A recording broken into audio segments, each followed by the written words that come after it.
Fast forward a year and our guest speaker resigned from his job at Zurich, Australia, and with no money at all, boarded a flight to LA. I'm sure your minds are exploring all the things that could have gone wrong. So let's invite the man himself to guide us through his inspirational journey and hear firsthand on what it takes to succeed. So without any further ado, we welcome Maher Yassine to inspire you. Thank you. Thank you. How's everybody doing today? Good. That's good. Anyone doing great? Yeah. Good. That's good. So thank you everyone for coming. Thanks for coming up, pulling up just to hear me speak. I'm just gonna get straight into it, and start talking about my journey and hope I can help someone here in this room. And the first thing I really want to start with is I want a show of hands of who's got a goals list, who actually has a list of goals on a piece of paper that they write out every year. All right, great. Hit me with one of your goals, gentleman in the back. Yeah, you. Yeah. What's one of the goals is to get through my IT. I just started my majors in IT. I'm doing MBA. And Congratulations. Majors in IT. So yeah, so get good kind of marks in the IT, and get good internship. That's my 1 year goal. That's great. And do you have a specific mark that you want to achieve? In the marks. Yeah, in that section. Probably I want to maintain at least GPA of 5, which right now I have, and which I will like to maintain throughout my majors as well. Awesome. And have you written goals before in the past, or is it your first time? Yes, I have in my bachelor's as well. Yep. So I don't write long goals. I just write for my next year. Absolutely, yeah. 12-month goals. And how have you found that effective? Have you found that it I worked? haven't totally achieved them, Yep. but I've been around my goals. Right.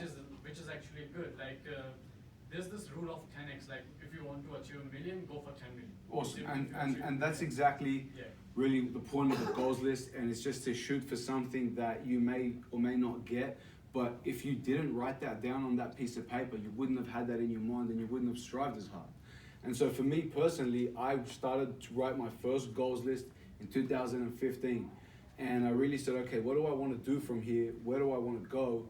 And I knew that I wanted to go to America from an early point, and I wrote that down on my goals list. And it's important also to have a goals list, not just for your job or for what you want to do, but for everything. So that includes if you want to start waking up early to go to the gym in the morning. I made it a goal to wake up at 5 a.m. It took a couple of excruciating months of snoozing a lot, but eventually I got there and I got to that goal before the deadline. And I found that having that goal helped me get there. And where I am now today is really just based off continuously making goals lists at the first of every year. And as time went on, they started to develop further. So one of the things I found really helpful was not only to make a yearly goals list, but we all have phones now, iPhones. Excuse me, I lost my iPhone. It's in Georges River somewhere. I flew off a jet ski, but that's another story. And in my notes app, I created monthly goals and then a daily to-do list. So I would look at my yearly goals every month, and then I would break them down into, okay, what step can I take this month that's gonna lead me to that goal at the end of the year? How does that break down into what I've got to do on a daily basis to get there? So a part of my routine, I'll give you an example, is I got to wake up every morning at 5 a.m. I got to hit the gym, I got to meditate, and I like to keep that balance.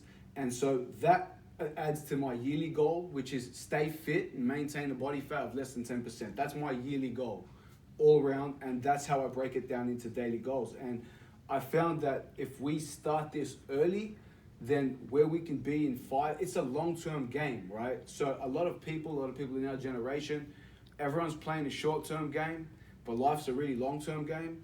You're not really going to build a great body and do anything like that overnight. And it's about having that goals list each year that leads you there, and it gets you there a lot quicker than if you never had it in the first place.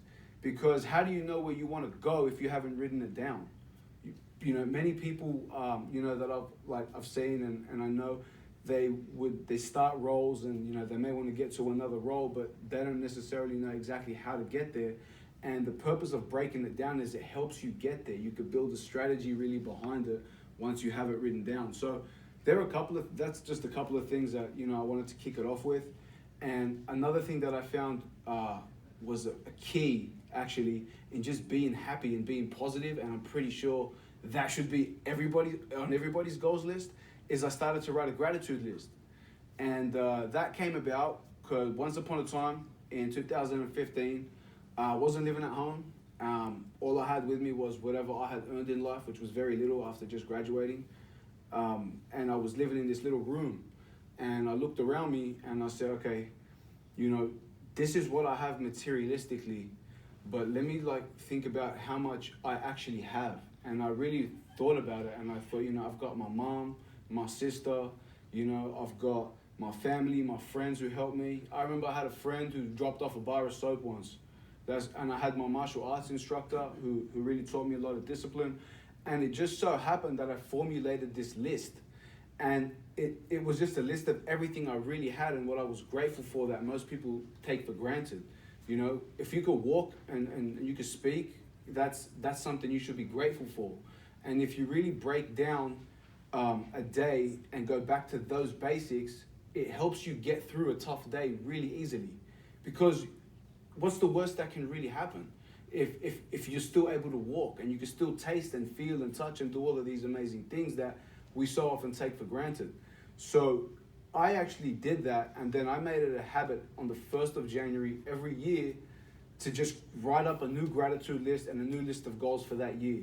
And then I would just start going ham on all of those goals, and I would always be able to reflect on them. And funnily enough, my gratitude list got bigger, and my goals list got bigger, and the goals got crazier, and I thought I couldn't do them, and then I started doing them, and I was like, oh wow, okay. And it just started to sort of grow, and it just takes that first year of struggle, but then you start to get momentum, and momentum is everything. So that's just the tip that I really wanted to start off with. And you know, the majority of people here didn't put their hand up, so you know, I'll take that. I want everybody to go home tonight and write a damn goals list and gratitude list, please. We have 8 months left, 9 months left in this year, so there is no reason why you can't do it. I mean, you're in the front. What is a goal that you have this year that you haven't written down, but something you want to accomplish? Get a job. Okay, cool. So what kind of job? Just a hospitality kind of job. Any hospitality job. Yeah. That's a really broad goal. So like that's really achievable. You don't even need a whole year to do that, right? And then you start to be like, okay, if that's the goal, now I need to like have a resume, and I got to make my resume like nice for people in hospitality, and you might want to write a cover letter, and then all of a sudden you'll find yourself starting to do those things. And then you're going to get a job in hospitality. And do you have any personal goals? No. You know, okay, I mean, have a think about it is really the gist of it. So that's something already for everybody to do. And then the first topic that I really wrote down before the bonus topic is really just believe in yourself. You know, even if you've never done something before, that doesn't mean you can't do it.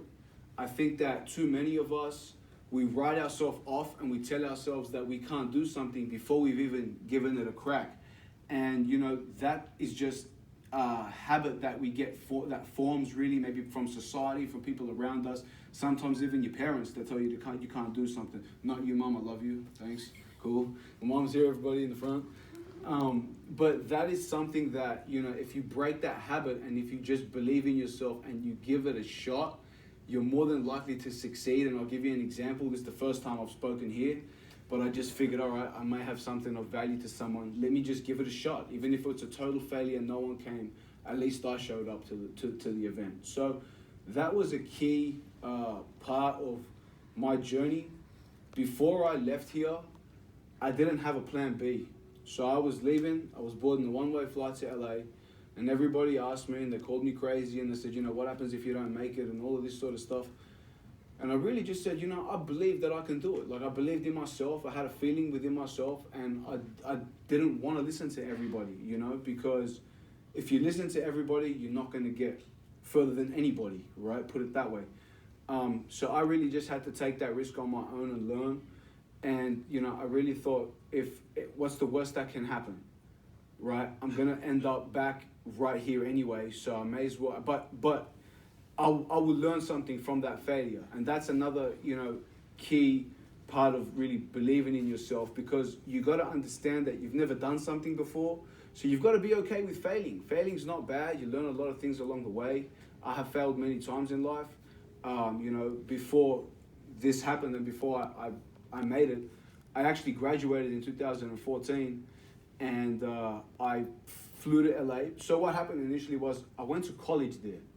I did a semester of exchange through Western Sydney that I didn't think was possible. Did it and graduated. Loved it so much. Graduated. I flew there to try to get a job. I was there for 7 weeks. I was very fortunate that I had met a mutual friend from the last trip that I was at, that I was there. And he opened his home to me and gave me a key to the house and put a roof over my head and said, you won't go hungry and you're always going to have a place to stay. He was about 45 and I was 22. And that was my place to start. I was there for 7 weeks. I failed. I didn't get a job. I was crying at the airport before coming back here. And I had spent $6,000-7,000 in the 7 weeks there just trying to live and get a job. And I may have failed, but I had learned some things on that trip that I will never forget. And so like, a couple of funny stories. And life is really short, and people don't really remember how short life is. So have fun with it, you know, create these fun experiences. I got a call one day, no one knows this one, and they said, I had applied for a job online, and they said, yeah, can you come down to Long Beach for this interview? And I had woken up, it was like 10 a.m. I was with my girl and we were dropping off her son, and they said, can you be here by like 1 p.m.? It was a really short time frame, and I didn't even have a suit. So I was like, yeah, no worries, you know, this was a job interview, I was gonna take this. I had to go and buy a suit. I didn't even have undies somehow. I went down there commando to the job interview, and I sat there and had a serious conversation with this person. Meanwhile, I'm looking good. I didn't even have undies on. But it was funny, and I'll never forget that story in my life because it creates your life. And at the end of the trip, I hadn't succeeded so far in a job. And at this point, I started thinking, okay, I got nothing to lose anymore. It's either do or die. So I found the biggest investment bank in Los Angeles. I had studied finance. I knew I needed to get a finance job. I put on that same suit. This time I had underpants on. And I walked up there to meet the hiring manager. And just by going up there and meeting them, they liked me so much that they put me in contact with the hiring manager. Now, that got me a conversation and an interview, and although they didn't sponsor visas, I'll never forget that. Because now I drive past there and I look at that building like, I walked in there with nothing, and I got through. So that showed me that even if you think something is crazy, try it anyway, because you don't know if it'll work or not. And then the next year when I succeeded, it was a crazy story once again. I was working at Zurich. I had a 1-year visa approved, and I was flying to LA, and I had no job, and I was leaving in 2 weeks. I had no job, no money. So, you know, I applied for a credit card increase, which got granted, and I bought some cash online, lower interest rate, got to be financially savvy. And somebody told me that, hey, Zurich, you know, owns the management part of Farmers Insurance. And I said, oh, okay, that's cool. So I went on their website, and I looked at the CEO and all of the board of directors and all these people, and I picked the happiest guy on the page. That's really what I did. And I said, let me send him an email. So I wrote up a nice email. I put a day to put this email together, edited my resume, made it really nice because you've got to have some sort of a strategy, and you've got to send, and I sent it off. I landed in LA. I had no job at this point in time. I was talking to every recruiter that I could, whatever, and I get an email back from this company saying, hey, we'd like to interview you. That company ended up hiring me, and that man ended up becoming my mentor and guiding me through. So you just never know what can happen unless you give something a try. So, you know, one of the things I want to talk about is just give everything a shot. That's, you know, one principle that I've lived by. And even if you suck at it, do it anyway. So, you know, to do it anyway to learn is what I should say. The job I went into after that, I became a financial analyst, and I was working within the IT department. So what happened with this job was I knew it was a stepping stone, right? And if you know that something is a stepping stone that leads you to the next place, stick with it, even if you don't like it. So we all know that if you get a job and you leave that job within 3 months and you put it on a resume, it doesn't really look good for an employer, right? They're already gonna be like, okay, why did this happen? They're gonna start questioning you, or they're gonna just question your resume and move on. So I was in this job, and you know, it was such a steep learning curve that I sucked at the beginning. It is what it is, you know, and I'm okay with that. You know, I went into this job as a financial analyst, and I didn't know how to use Microsoft Excel.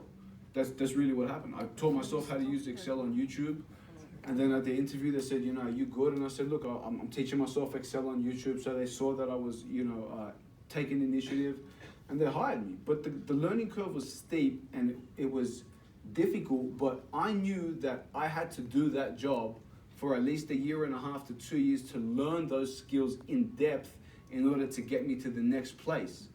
And funnily enough, the next place was a great job running finance and operations for a small company in New York City. So if I didn't do that, or I had just quit that job because I disliked it and didn't value those skills, I would never have made it to New York. And the third thing is that because that was so difficult, when I went to my next job, which was even more senior, it became easy because I had done more difficult things in my other role. So everything leads you to your next step if you know that and if you stick with it. And just tough it out. Life's really not easy. Everybody's gonna go through struggles. And the way I see it is, you may as well struggle to try to get something that you want, or just trying to do something you love, than to settle for something else. So I knew that I needed that job to stay in that country because I needed their sponsorship, and I needed that experience to learn. And if I left that job, I probably wouldn't get another one within a year of experience, and I would have had to leave the country, and I didn't want that. So I had really no choice, and it was the best thing that I've done. It's taught me perseverance above everything else. And just, really goes to show that you don't know what's at the end of the tunnel. The light at the end of the tunnel is always great. Just, have faith and keep going. And it's okay to suck at something, I sucked at it. I still say that particular stuff, I probably still suck at it a little bit. I got a lot better, don't get me wrong. But I'm not at the level of, for example, a financial analyst with 8 years of experience in analyzing Excel sheets and coding. And I don't want to do that. That's not what I want to do. So if something leads you to your next step, stick with it. And if it doesn't, don't be afraid to leave it, We all have to make a jump at some point. So, whenever you're scared of making a jump, but you feel like you should, use that fear because it's actually good for you. It's actually pushing you to the next level, and, you're in flight or fight. Don't run from it, really embrace it. And when you learn to embrace it, your life just takes you to a whole nother level. So that's, I think, a key part of just anybody's journey and anybody's life. And ultimately the way, I look at, a career and things like that is, it's like one big 40-year, it's like a fat 40-year journey that you're on, right? Just doing all this different stuff. But at the same time, that's your life. So have fun with your career along the way. Do something that's fulfilling and meaningful, because you want to look back on all those years and understand what you did and how you helped change something and what you left behind. You don't just want to leave a job and have a cake for a retirement without knowing that maybe you helped someone. I still have so much love for all of the school professors here. I just bumped into one before, and it was like, hey, thank you now for being the person who had signed off my exchange program, because if it wasn't for you, I wouldn't have done this. And it's very fulfilling for someone as a teacher who gives back to hear that. It's more fulfilling than any money would be. Because money doesn't necessarily lead to happiness. It's all cliche, but it's the truth. It really is the truth. I don't want to get paid for even coming here today. I'm not. I just want to come and help everybody and really just talk to somebody who may be wanting to take a step on their journey and just wants that, extra edge. And I'm sure that since everybody's here, then everybody wants to sort of, see how they can do what they want to do. And I'm open to any questions. We're going to open up Q&A after, by the way, but that's another topic.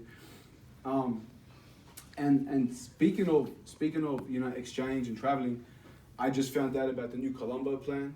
So Western City has actually offered a 2-week program to different countries in Asia, and they're offering $3,000 grants, and it's a 2-week trip in June, and you count towards one of your units as a student, and all you got to put together is $1,500 to $2,000, right? And I just think that if that was me in your shoes right now, especially after hearing this, I don't see why you wouldn't capitalize on it. The way I actually sort of got out was, I didn't have any money, much like yourselves. I used to struggle to buy a cup of coffee at university, or an expensive sandwich for $11 or something like that. And at a university student level, that's tough, because even though everybody may be working, my car used to cost me, half of my paycheck every time with a problem that happened, and bills that would come for your phone and all sorts of things. And I thought that exchange program itself was, out of reach. And one day I woke up and I said to myself, you know, what am I doing? I've got this international business key program. If I don't do anything international now, it doesn't look like it's going to happen. So I called them up and I just had a conversation. And that happened to be the application deadline. So now I was under pressure. And pressure is really good. Pressure is one of the best things for you if you know how to use it really well. And I had to make a decision, so I had to break down some numbers. And they told me that, okay, you can get a $5,000 loan on your HEX, and the school gives you a scholarship of like $1,000. And then when you study overseas for the first time, the government helps you. They give you like $400. So I was like, well, that's $7,000 already. What do I need? Like $3-4 grand? Okay, cool. Let me see how I can make this happen. And you know, sure enough, we start going through the process, and it happened. You know, next thing I knew, I didn't believe it till I was on a plane in LA, and I was on a beach with palm trees like that. And you know, now that grant has gone up to $8,000. So while you're studying, if there's a place that you want to go to, take advantage of that now, because it's really at your fingertips, and it's not impossible. It's not, you know, undoable. Like it's really right there. Like junior's around the corner, and you know, you go to, let's just role play a scenario. You not sure about this, and you take this trip now, and you go to Asia. And Asia and Australia have great economic ties. There's a lot of business in both places that we do with each other. All it takes is you to meet one person, and that person may have some great opportunity for you that may lead you to a career in Singapore that you never even thought of. And now you go there, and now you graduate, you're working in Singapore for a year. Now you've just outpaced all your competition back here if you choose to come back, because you got international experience. And if you didn't go and do that trip, that would never have happened. And that is one of the key things that I think we should do in life, is just take advantage of really what's around, and meet everybody you can. That's something that I've done as a staple. When you're overseas and you're by yourself, you're actually forced to meet people. So you got to be more outgoing. You got to talk to people. And then you start to find out about people's journeys, and you hear some really interesting things, and you can relate to people on the other side of the world that grew up totally different to you. So I think that really shaped my character, and you know, and I think it helps shape us as we all grow up. You know, a lot of us I see we're really young. We're able to be influenced at this age, and it'll shape a great, strong character later down the track in your 30s and going forward. And you learn invaluable skills. You learn a lot of life skills when you're put in situations by yourself that you have to figure out by yourself, and you're under pressure. So these sort of things help build us, and they can be used in any career, in any life situation. And I think one of the biggest things too is we all deserve, you know, good things in life, but we don't just get that. You get what you negotiate for, right? And if you don't negotiate, the truth is you're not gonna get much. I got everything or where I'm at because I learned how to negotiate. And I've read books, so a great book recommendation for anybody who wants to write this down on your phone. It's called Getting More by Stuart Diamond. And it's really not about, you know, how you can just get more and take. That's actually not what it's about at all. It's just about how to talk to people and really communicate with people on a deeper level, in order that you may help each other. And you know, someone may have something that's valuable to you, but it's not that valuable to them. And so really the book speaks about just how to tap into that and how to understand that in order to maximize what you can get out of a negotiation, and also what you can give, because they may want something very valuable that you have, and it may not be of value to you. You might be happy to give it to them right away. And I think when it comes to a career, a job, even if you want to be an entrepreneur and run your own business, you have to know how to negotiate, and it comes down to how well you value yourself. And that's key. I value myself and my time very highly. Therefore, I negotiate, and if you've got to play hardball and it doesn't go through, that's cool too. You know, not every deal or not every job or not every amount of pay is good for your scenario. If you're not living at home, for example, you live on your own, you need X amount just to cover groceries, and someone's offering you 45K, but you know that you could do great work, and all you need is 55K, and they don't move up, it's okay to walk away from that. Because if you start that job for that money, within 3 months' time, you're gonna resent where you're at, you're gonna resent the people, and that's just not a great working relationship. And so I think that has been a key as well. to sort of growing and knowing which career steps to take is really just about knowing what you bring to the table, and does this role or does this business bring the most out of me? Am I going to be the best person I can be if I work for that person, that woman or man, whatever it is? And if you get along with them really well, then that may offset some of that money, because you're like, I'm going to have a great work environment with this person.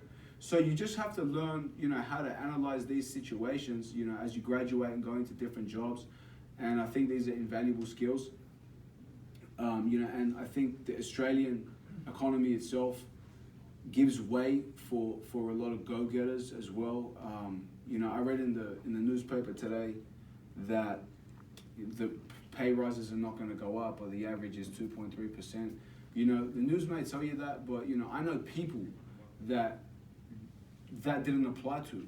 One of my dearest people in my circle, he graduated from university and he got a job, and he was working in like a sales environment for a pharmaceutical company. And he went through everything, but his work continued to shine, and he continued to outshine and grow, and all of a sudden he was getting promotions, and the person who didn't like him didn't really have anything to say, because he just put his head down, he dealt with the pressure, and he knew how to handle it, and he continued to work. He worked on Saturdays, he worked on Sundays if he had to, and he grew, and now he's a national account manager for Nestle. So, and they poached him from his other company. So there is always opportunity for those who seek it, and there is always a reward at the end for those who really work hard. You may have to go through a lot to get there, but once you get there, it's a great place to just look back, and you continue working. It's like putting in a daily deposit. That's how I call it. It's a daily deposit to the bank. It's hard work every day that really pays. And that is going to wrap up that point about sticking with stepping stones and negotiating. These are some key points that I wanted to sort of make. I think I've got to also talk about one last point, and then I'm going to open it up to Q&A. This is a great one. I wrote a lot about this one. This is my favorite one. So this is something that I learned from working in companies here, overseas, with people, entrepreneurial ventures, anything. Nobody knows what the hell they're doing. Everybody's just really winging it, That's really one thing I learned.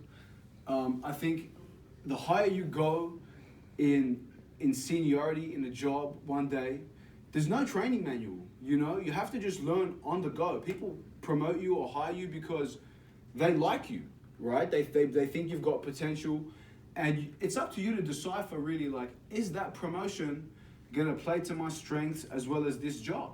And if you think that their answer is yes, well, here's the truth: you're not gonna get trained. You're gonna be dealing with new levels, so there's new devils, there's new pressures. You're gonna be filling in someone's role. They need you to go, or you need to go. And what I learned is that don't be like, okay, cool. Since that's where we're at, I'm not gonna be afraid to make mistakes, because I'm just learning along the way.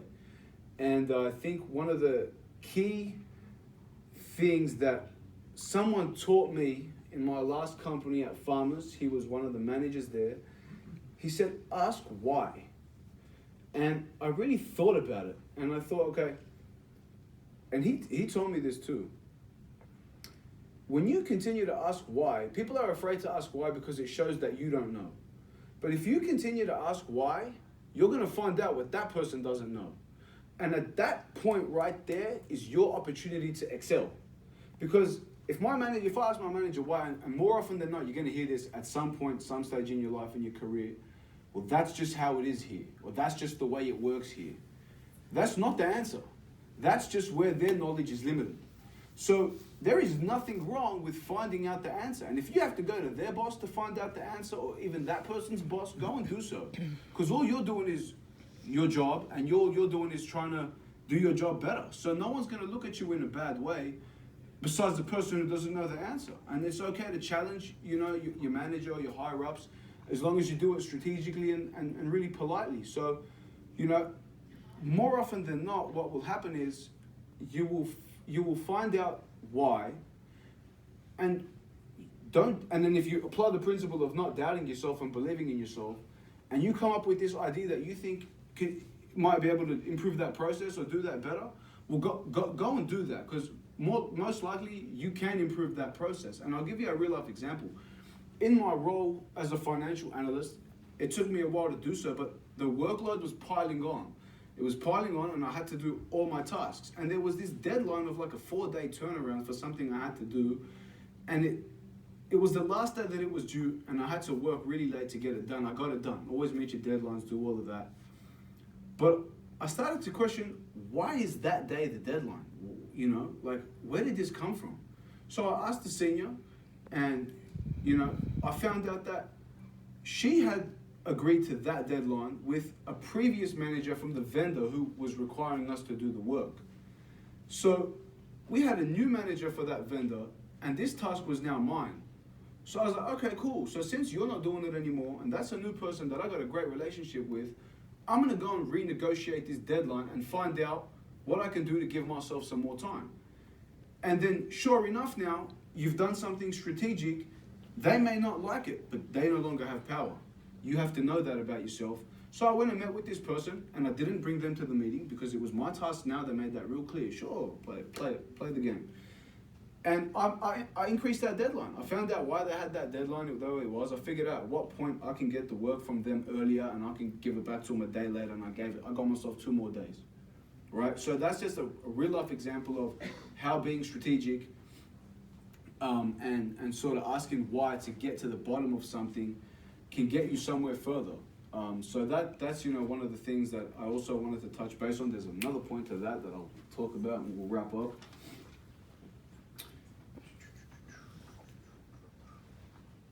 Cool. The last point is a bonus point. How many people here are invested into the stock market? It's totally unrelated to work, but cool. So there's a few hands.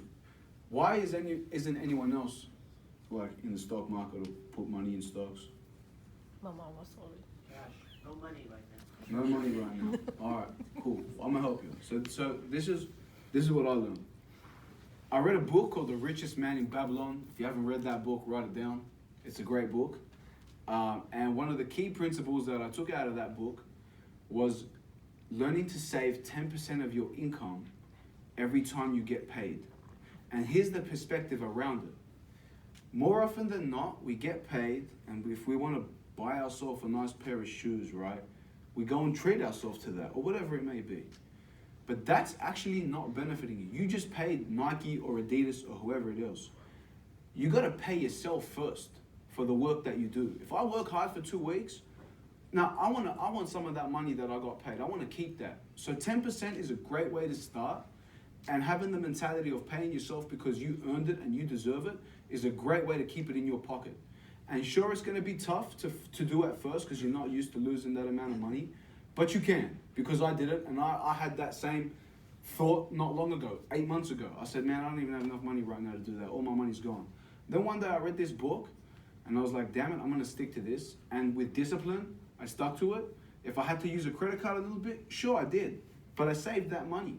And then, sure enough, that grows. It grows like a little nest. And then it starts to get bigger. And then when you got more money that you're sitting there in savings, you feel better.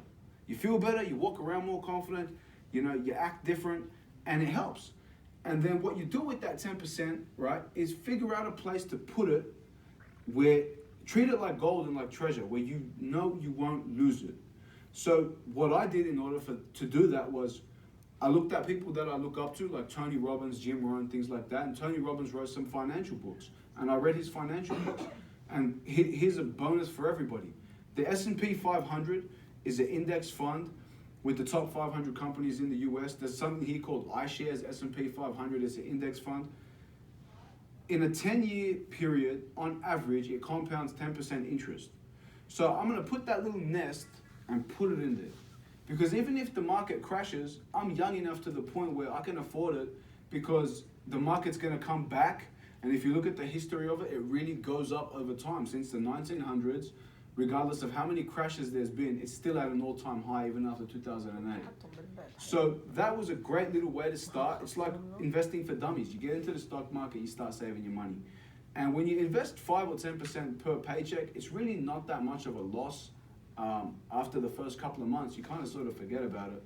And then it grows to a little bit and you're like, I want to keep it there. I don't want to use it. I'd rather use something else, or I'd rather go without. And that philosophy of paying yourself first, multiply that by this 40, 50 year, career, you're not worried about superannuation by the end of it, because you're able to sustain yourself from all of these years of, savings and compound interest, take advantage of it. So I've got to wrap up, so I'm going to wrap up now, and I'm going to open up to some Q&A. We'll take some questions from anybody who wants to ask something. Fire away if it's too personal and you kind of know it is, maybe restrain yourself a little. But other than that, I'm open to anything. Anything about the journey, anything about how I got anywhere else, or shoot. What was the book you were talking? Which one? Tony something. Tony Robbins. It's called Money Master the Game. That's the long version, and he made a short version called Unshakable. Cool, you're welcome. Next question. I really like the point you made about trying to balance that sort of, making money with having some fun. Absolutely. I'm just wondering, what do you kind of do on the side for fun? So I'm a real morning person. So I like to do outdoor activities in the morning. I went out on a jet ski on Sunday, flew around Georges River, flew off the jet ski, Yeah, but I had fun. That was fun to me. I like to being in all these different cities. There's a lot of different things to do. Sometimes I live in New York, so I'll just ride my bike from Brooklyn to Manhattan, train at the gym, and then I'll just ride up to Central Park and I'll just have fun. I'll buy a Corona, sit down and watch people that have a Corona. Yeah, I'm not really an evening person as much. I feel like there's something special about the morning, waking up early in the morning and just capitalizing on like 4 or 5 hours while everybody's still asleep. You feel great, sets your day really well. So, there's some things that I like to do. Yeah? Firstly, thank you for coming. Obviously, you've had a long flight from overseas. Look, I have a question for you regarding the financial analyst role that you had. Yeah. Right? You said it was a tough time for you. You obviously had a tough manager. Just for us in the room, can you, help us understand, did you quit a million times over in your head? And talk us through, the thought process and how you bounce back, because I think all of us can resonate at some point in our lives that we've gone through a tough time, or in the future, if we do choose to pursue or chase our dream, we will go through a tough time. Talk us through that thought process, because it can take you to a pretty dark place, right? Yeah. And how did you bounce back, and sort of what are your views there for the rest of us? Yeah, so I did quit a million times over in my head. There was a period of time where it was pretty tough, and I thought, why don't I just quit and be an illegal immigrant and just chill out on Venice Beach? Seriously, that's really what I thought. There was another point in time where I thought, you know what, I just want to go live in the Amazon jungle for like a month. Finance can do that to you sometimes. But I had my goals that were on my goal board. I knew what I wanted, and I knew that, if I gave up, I would just come back to try to do the same thing to get the same outcome. So there was no point in giving up, essentially in that sense. I have, fortunately, very positive habits that I've built, like gym is an anchor, meditation, prayer, I read law of attraction books, I do all that stuff. They're real anchors for me. And the second part to that is having a great circle of people around you. My inner circle is very strong, positive, helpful. They're there for me. I'm able to have deep conversations with them about what's really going on in my mind. And I think that is, essential for success, and it helps you get through these dark times. And it's never a one-way street. I'm always there for them at the same time for whatever they need. Sometimes people just need an ear to listen. A lot of times, people just need an ear to listen. So, I would always just call one of the people in my circle. I feel like phone calls are very effective, or a FaceTime call. It was very tough at times being by yourself in a different country with no family around you or anything like that. I was fortunate enough to have people like that man who opened up his house to me, who were like family, and I was able to lean on them when I needed to in tough times. So yeah, I hope that answers your question. Thank you. All right. Yes. Hey Ray. Yeah. No, you're right. Sorry. Before you answer a question. Yeah, absolutely. You're good. I see. What kind of people should you surround yourself? Positive people. It doesn't have to be people that are successful in a career. I've met people that are at the top of businesses, but they're not good people, and so I won't have them around me. And it's really good to surround yourself with people that you can learn things from. So in my circle of people, you know, my friends are former athletes, like and NFL players, and now I'm getting better in the gym, or they're strength and conditioning coaches, and they're great people. We just get along. We think the same. I surrounded myself with mentors in different ways. I had a mentor at work. I had a mentor outside of work. People that give back to the community. So I surrounded myself with the people that I want to be, that I want to take from and be like eventually. So they're the people that you want to have around you. If you have people around you that just continuously drain your energy, or they just take from you, and you don't necessarily want to be like them, well then, you know, they shouldn't really be around you. So I think that. Ray? So I've had the pleasure of knowing you for a few years now. It's been a while. Yeah, and I've seen you interact with people like you've just met, and the feedback from them has always been, man, that guy is so positive. You know what I mean? Right. And I think what's good about you, I've seen, is that you give back and you volunteer. Do you want to just comment on that in terms of how that sort of transpired and how it helps you? Absolutely. So a lot of it started where I was in this role, crunching numbers a lot, and there was no fulfillment. It was very empty. And I'm a very giving person. I love to give, you know, and so I started to just do more volunteer work. And I'm enrolled in the Big Brother Big Sister program in New York City. So I mentor a 17-year-old from a tough area in Brooklyn. I've mentored a kid in LA. I've got the scholarship here to help someone who's gone through some financial troubles, and a lot of it comes from being able to personally relate. A lot of the giving comes from understanding what it's like to not have. You know, when you come into a house and you open your fridge and there's no food and you got no money, you start to really be humble for the things you do have. You know, because at that point you know that, all right, well, being selfish or complaining isn't going to do anything. There was one event in particular which actually was the catalyst to everything. When I was here in 2015, I wasn't living at home, I had no money in the bank account, and I was going to work every day. There was an old lady who had looked like she just got out of hospital, and she was scared to cross a road that was this big. And everybody was rushing to the train station to go to work. Everybody's in a rush, nobody stopped. And I just stopped and I said, "Excuse me, ma'am, would you like me to help you cross the road?" And she said, "Certainly." So she took my arm and I walked her across the road. And it was like a slap in the face. And something said, like, you went to LA for college and you made it there, and you just came back there and somebody gave you a place to stay for 7 weeks, and here you are wanting to go back and do all of this stuff. What the hell have you done for somebody else to deserve that? What have you given back or paid forward for everything you've already received to deserve what you want? And at that point, I changed. I no longer cared for money. I no longer cared for really myself. I started thinking, like, you know what, there's kids in Sydney's Children's Hospital that are stuck there, and no, their parents aren't there, so I signed up to volunteer, right? And me and my cousin, one day, we woke up in the morning, and we bought $30, $40 of McDonald's. It was winter time here, and we went to the city, and we just started like asking people if they wanted food. We found some homeless people, and we started talking to them. You know, we started understanding a little bit more about their journey and their story. And some of them came from different countries. And some of them have welfare benefits that don't cover the cost of a backpacker's inn every night. So some nights they're on the street in the cold. And, you know, some of them didn't have parents, all sorts of different stories. And when we walk past them on the street, we don't think about that because we're too caught up about, you know, the pimple that hurts on the back of my neck to think about what's going on with that person. So I think these sort of events were the beginning of how I changed my thinking. And I found, selfishly enough, that the reward of how I felt after was the best feeling in the world. And so I wanted to continue to grow that. I wanted to continue to help other people and pay things forward. And the more that I found that I did that, the more blessed I was, and the better my opportunities got, and the more great people I met. And I became more and more positive because I became more grateful for what I had.